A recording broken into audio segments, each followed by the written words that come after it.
होली की ढेर सारी शुभकामनाएं। आज हम बताते हैं कि होली क्यों मनाई जाती है और कब से मनाई जाती है। इसके पीछे के सारी बातों को एक एक करके चलिए ध्यान दीजिए, समझिए। प्राचीन काल का एक राजा जिसका नाम था हिरण्यकश्यप, ये ब्रह्मा जी का भक्त हुआ करता था और यह ब्रह्मा जी के अवतार प्राप्त करने के बाद इसके पास ऐसी शक्ति आ गया जिसे किसी मनुष्य भी नहीं मार सकता है, जिसे कोई जानवर भी अटैक नहीं कर सकता है, जिसे देवी देवता किसी का भी कोई राक्षस कोई भी इसे मार नहीं सकता है। और इन्हीं सारी शक्तियों का ये प्रयोग कर करके ये हमारी धरती पर कहीं ना कहीं हर क्षेत्र में अपना मनमानी करने लगा, लोगों पर ये अत्याचार करने लगा। और इसके बारे में समझिएगा कि इसकी एक बहन है और इसकी एक क्या है भाई, बहन है, और इसकी बहन का नाम है होलिका। इसकी बहन का नाम है होलिका। इसकी एक बहन है जिसका नाम है होलिका और इसका एक पुत्र है। इसका एक पुत्र है जिसका नाम है प्रहलाद। क्या नाम है इसका? एक पुत्र जिसका नाम है प्रहलाद। समझिएगा बढ़िया से। तो इसकी एक बहन है जिसका नाम है होलिका, इसका एक पुत्र है जिसका नाम है प्रहलाद।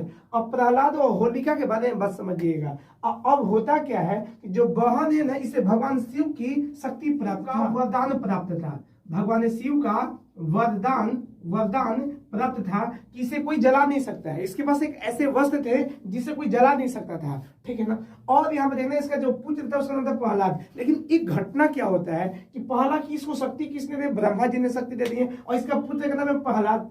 देखिएगा, इसका एक भाई है और इसके भाई भी ऐसा ही घमंडी था जिसे विष्णु भगवान ने क्या कर दिए? उसे विनाश कर दिए। और ये अपना भाई का बदला लेने के लिए सबसे बोलता था कि कोई विष्णु भगवान का पूजा नहीं करेगा, कोई मेरे राज्य में विष्णु भगवान का पूजा करेगा तो उसे हम दंडित करेंगे। लेकिन इसका ही बेटा न प्रहलाद, वो भगवान विष्णु का सच्चा भक्त हुआ करता था, ठाकुर जी के सच्चा भक्त हुआ करता था। और ये अपने पिता का विरोध करता था कि पिताजी कहीं ना कहीं ये गलत कर रहे हैं, भगवान विष्णु है तो विष्णु की पूजा की जानी चाहिए। अब ये प्रहलाद क्या करता है? भगवान विष्णु का पूजा करता है और ये जो है राक्षस, ये गुस्सा जाता है, अपने बेटे को गुस्सा जाता है और कई बार मारने का क्या करता है? प्रयत्न करता है। लेकिन प्रहलाद जो है हमेशा बचता चला जाता है। एक समय की बात आती है कि अब देखता है कि मेरी सिस्टर है जिसका नाम है होलिका, और होलिका को कोई जला नहीं सकता क्योंकि इसे भगवान शिव की वरदान प्राप्त है। तो बोलता है कि होलिका एक ऐसा काम करो कि तुम इसे गोद में लेकर के अग्नि में बैठ जाओ ताकि ये जल जाए, तुम तो जल नहीं पाओगी। अब ऐसे समय में क्या होता है कि होलिका जो होती है ना, ये अपने आप को अपना वस्त्र जो भगवान शिव के द्वारा वरदान में मिला हुआ था कि कोई तुम्हें जला नहीं पाएगा, ये अपना वस्त्र को पहन करके बैठ जाती है और प्रहलाद को अपने गोद में लेकर के बैठ जाती है, ठीक है। तो देखिएगा एक बुआ किस प्रकार से एक बच्चे को लेकर के बैठी हुई है, ठीक है ना। अब ये बैठ जाती है तो अब ये बच्चा क्या करता है कि विष्णु भगवान का जाप, यानी प्रहलाद विष्णु भगवान का जाप करना स्टार्ट करता है। और विष्णु भगवान को देखिए यहाँ पे एक ऐसा शक्ति देते हैं कि यहाँ पे आंधी आ जाती है और जिस आंधी में ये होलिका के जो वस्त्र है ना, ये वहां से उड़िया जाता है। और जब वो मतलब उड़िया जाता है